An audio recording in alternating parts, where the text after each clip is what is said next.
Welcome to the Conspiracy Shed. I'm Ed Cassidy. I would like all you people out there that see this, I know a lot of you won't watch it, but that's all right. The ones that do, I want you to look up the TAPS, TAPS, the TAPS Act. Thought crimes, going to prison for what they think you might do. Not your thoughts, their thoughts on what they think you might do. So, here's what's coming down your way, people. I implore you, please, to see what's going on. Get out of your bubble and see what's going on in the world around you. Thank you. You have a good evening. I think you all know that I've always felt the 9 most terrifying words in the English language are, "I'm from the government and I'm here to help." Since Representative Brian Babin and his crew of government cronies don't want you to be able to comment on the video of their glowing rollout of the highly immoral pre-crime bill that they've entitled the Threat Assessment Prevention and Safety Act, or TAPS, I'm going to play it here so that you can comment on it yourself. I'll also be leaving Babin's Twitter page, as well as the other empty suits who see no problem extorting more taxpayer money for another program that's going to take away more of our freedoms by declaring you guilty of crimes they think you'll commit in the future. Before we go through this, though, remember, necessity is the plea for every infringement of human freedoms. It is the argument of tyrants. It is the creed of slaves. And of course, necessity is their justification for enacting yet another bill of individual infringements, all by the arbitrary edicts of these disgusting DC sewer rats. I also want to remind you of the words of Daniel Webster. Good intentions will always be pleaded for every assumption of authority. It is hardly too strong to say that the Constitution was made to guard the people against the dangers of good intentions. There are men in all ages who mean to govern well, but they mean to govern. They promise to be good masters, but they mean to be your masters. So make no mistake, by signing this bill into law, Babin, Crenshaw, Spanberger, Hill, and Palmer mean to assume more authority over you and position themselves to be more powerful masters. Today, we're here for 2 reasons. First, to honor the sacrifice of these men and women in blue who put their life on the line every single day to protect us, and the vital role that law enforcement plays in safety and the well-being of our communities and our districts. Let's be honest here. Law enforcement serves 2 primary functions. Number 1, to implement the arbitrary edicts and commands of politicians so that they can fulfill the companion functions of, number 2, increasing the powers and coffers of the state.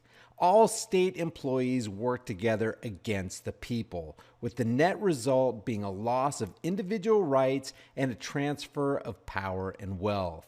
Politicians make the policies enforcers execute the written commands, the judges and the court systems officiate the process, and the people are brought to heel. And secondly, to highlight a bipartisan solution that we all are working on to protect our communities and schools from the terrible acts of violence that we've seen.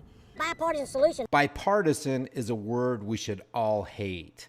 Party unity on that which is immoral is nothing that would ever be applauded by those who care about truth and liberty and morality. And of course, he brought up the safety of our schools and communities because necessity, remember? And are getting to be almost routine. They're tragic. Given the horrific tragedies that have occurred recently at both the STEM school in Highlands Ranch, Colorado, and the Poway Synagogue shooting in Southern California, and not to forget the unfortunate anniversaries of Columbine, Parkland, Virginia Tech, and Santa Fe, which this upcoming Saturday, by the way, is the anniversary, and took place less than 15 miles outside of my congressional district down in Texas. We must be doing more to prevent these types of atrocities from occurring. The American people are desperate for a solution And we've got one. We've got a solution to help this. We've got a solution to help this. I've always felt the 9 most terrifying words in the English language are, I'm from the government and I'm here to help.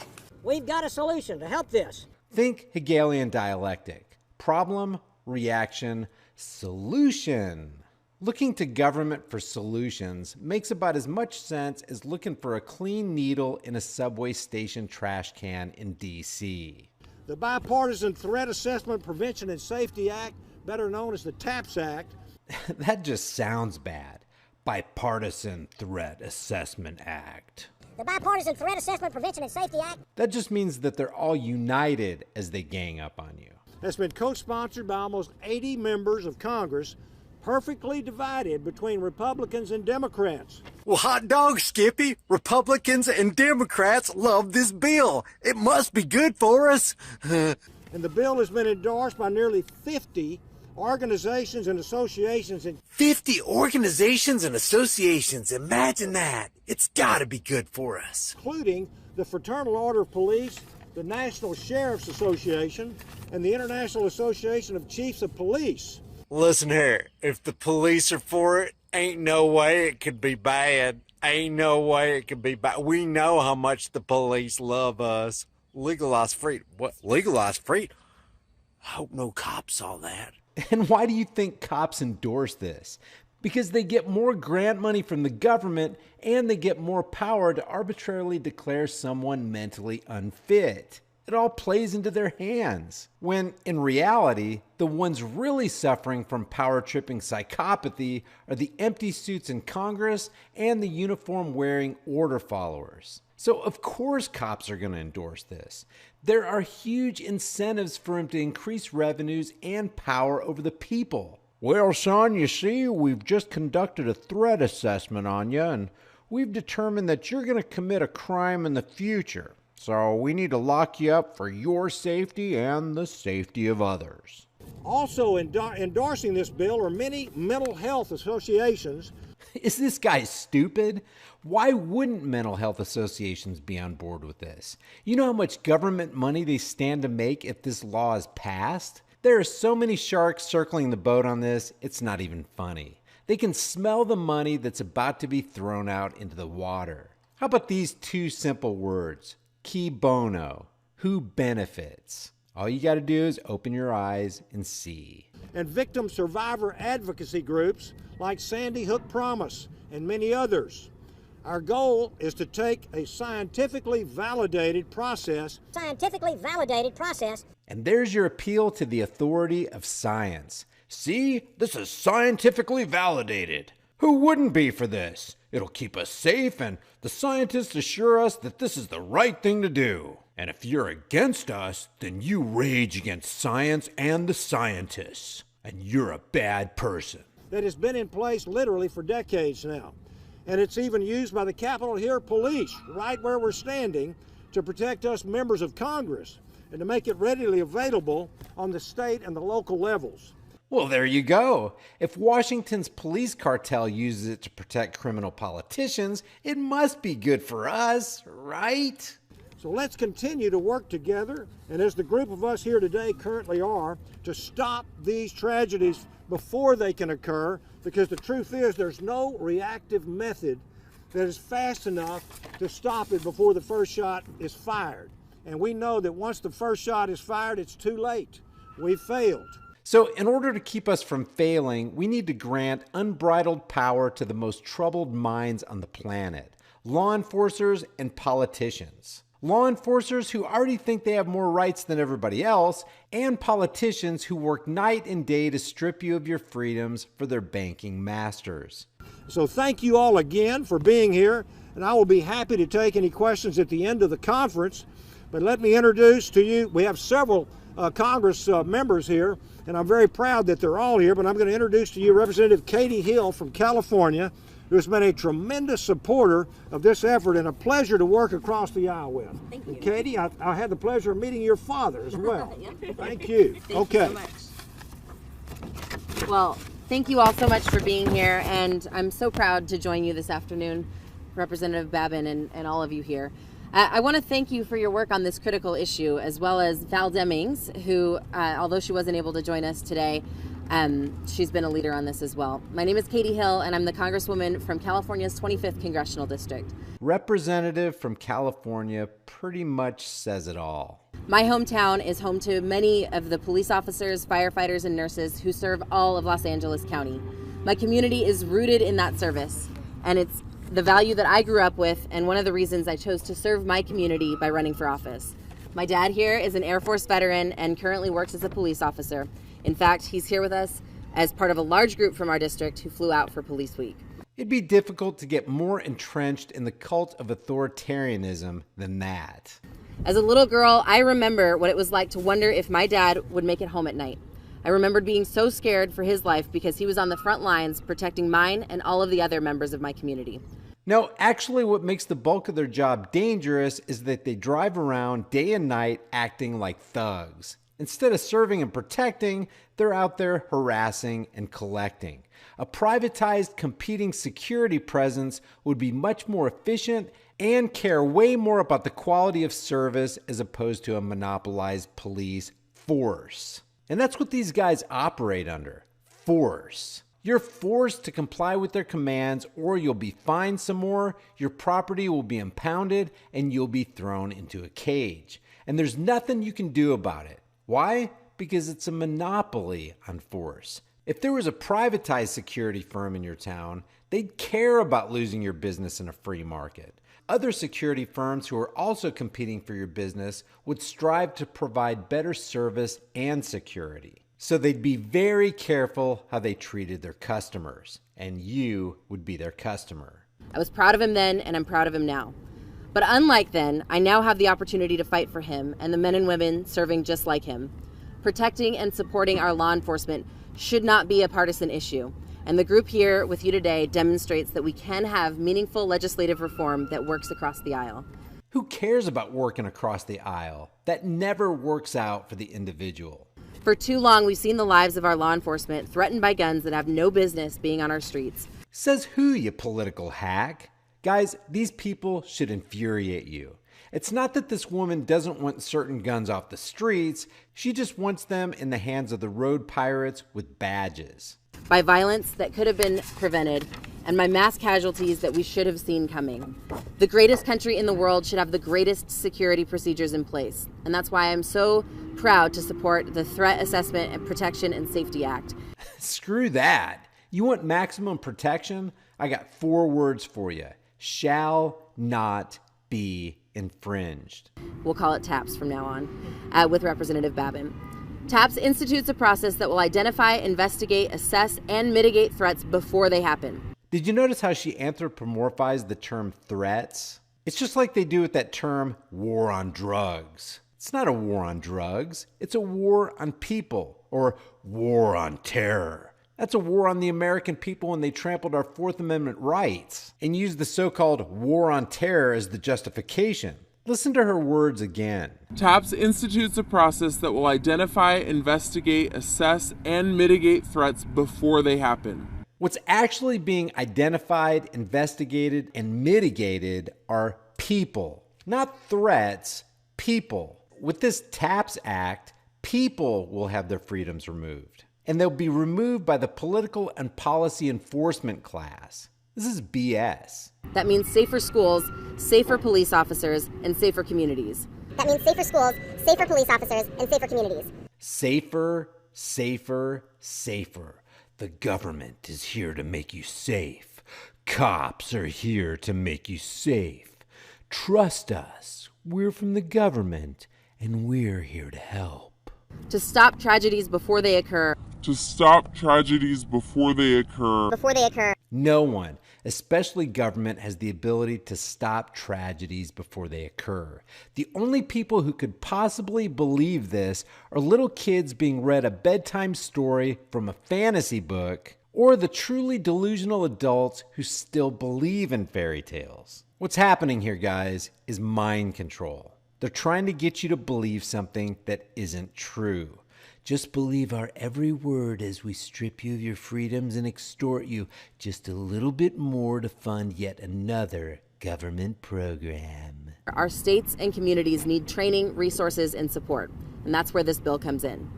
The day after I was elected to serve as the Congresswoman for California's 25th, tragedy struck just outside my district. The borderline shooting took the lives of 13 individuals, most of whom were local college students, 2 of whom were veterans. In fact, members of my staff and I were planning to attend the line dancing night at the borderline the following evening. My stepsister's roommate climbed through a window in the bar to escape that night. And even before the borderline shooting, 3 members of our community died in the Las Vegas massacre. Imagine the coincidence that she knew that many people from those 2 specific nationally published events. One of the individuals who died at the borderline shooting had previously survived the Las Vegas shooting. The odds of that happening are absolutely astronomical. These events are taking place every day in communities across our country, and they are becoming all too often. Let's see, and they're happening in a certain kind of zone. What kind of zone was that again? Oh yeah, politician-initiated, cop-enforced, gun-free zones. Matter of fact, 98% of all mass shootings take place in these criminal empowerment zones. Wonder why that is. Gosh, it couldn't be because criminals feel safe in these areas because all the law abiders are disarmed, could it? The mayhem that happens in gun-free zones is a perfect example of what actually happens when you trust politicians and law enforcers. When you don't take personal responsibility for your own safety, you might as well kiss your ass goodbye. So guys, when I say these people are psychopaths, I mean they are 100% bona fide psychopaths. We cannot sit by and do nothing. Actually, yeah, you can. You can definitely sit by and do nothing. Matter of fact, the less you do, the better off we are. The more you do, the more laws you write, the less free we become, and the more money you make from us. So yeah, do nothing. Better yet, how's this? You're fired. We don't need you asylum inmates running the show anymore.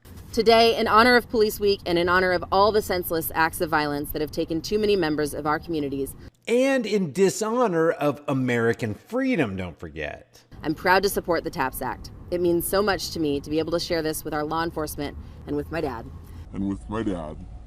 Aw, she's sharing the public verbal flogging of the Bill of Rights for her dad. Ain't that all touchy-feely sweet? Guys, there's more to this, and if you want me to do a part 2, let me know in the comments section below. The price of freedom is eternal vigilance. Indifference to this notion is the means by which the people will and have secured their own oppression. And these people you see on the screen right here want to be your oppressors. I'll see you guys in the next heavily censored shadow ban video. But he left one final warning. 1984 is, I believe, a quite terrifying masterpiece. So terrifying, in fact, I don't think I should like to read another like it.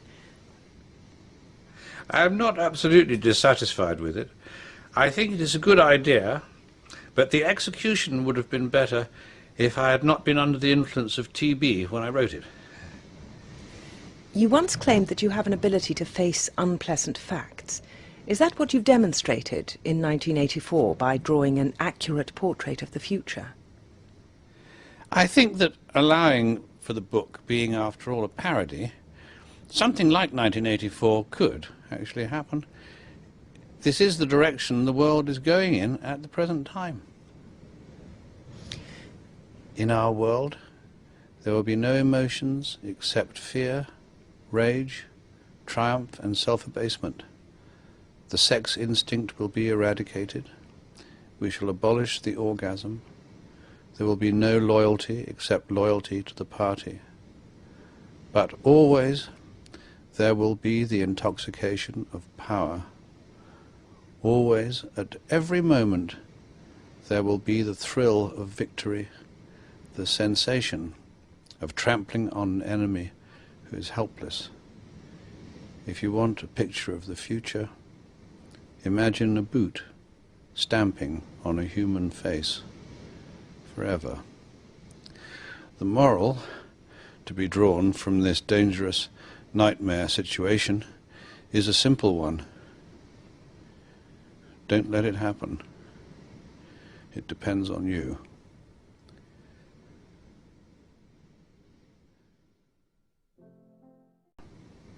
Imagine a boot stamping on a human face forever.